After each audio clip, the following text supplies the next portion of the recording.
Kababayan natin Pilipina kasama ang kanyang pamilya hindi nakaalis para sa domestic flight sa NAIA dahil sa ticket na nabook niya. Dahil ang nasabing ticket ay scam pala. Maging metikuloso sa mga nakakausap online. Sa NAIA pa rin, isang nanay ang na-scam ng peking online booking ng plane ticket. Halos 10,000 pisong natangay sa kanya nang nagpanggap na seller na blinak siya sa Facebook matapos makuha ang kanyang pera. Nasa frontline na balitang yan si Gerard de la Peña. Naabutan ng News 5 ang pasaherong si Via sa Terminal 3 ng Ninoy Aquino International Airport nitong bisperas ng Undas. Palipad sana siyang Dumaguete kasama ang kanyang mag-ama para sa reunion ng kanilang pamilya. Pero ang pagbubuk niya ng biyahe, nauwi sa wala. Kwento ni Via, may nakausap siya sa Facebook na ticket seller. First time magtiwala ni Via sa ganitong transaksyon sa pag-aakalang mapapabilis ang pagguha niya ng plane ticket. Bukod sa higit 8,000 piso na airfare, siningil pa raw siya ng nasa halos 2,000 piso para sa insurance. Agad naman daw niya itong pinadala sa pamamagitan ng e-wallet. Pagkasin po namin, hindi na siya nag-chat. Sabi niya, may inaayos lang daw na system, nasira daw yung system niya. Kumusta po yung kausap niyo? Wala po, binlock na po niya ako. Labis ngayon ang panghinayang ni Via, lalo't hiningi pa niya sa kanyang ina sa Dumaguete ang ipinambayad sa pasahe.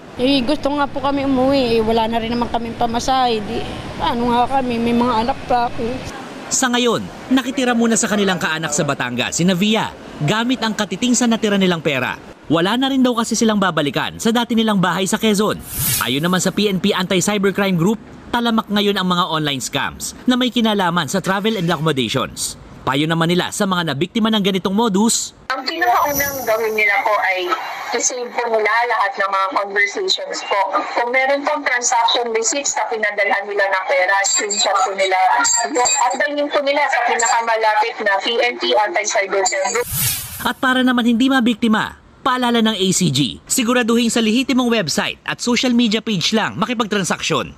Check po natin yung mga websites dito, yung mga URLs po nila, and also po yung mga pages.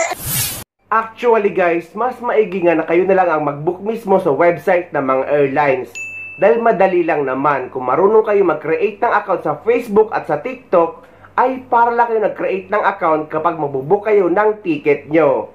O kaya naman kung hindi talaga kayo marunong, ay lumapit kayo sa legit na agency or travel agency na may opisina talaga. Huwag na huwag kayo magtitiwala lalo na pagdating sa pera sa mga bago nyo palang nakikilala sa social media. Dahil sa panahon ngayon lalo na bare months, talamak na naman ang mga scammer.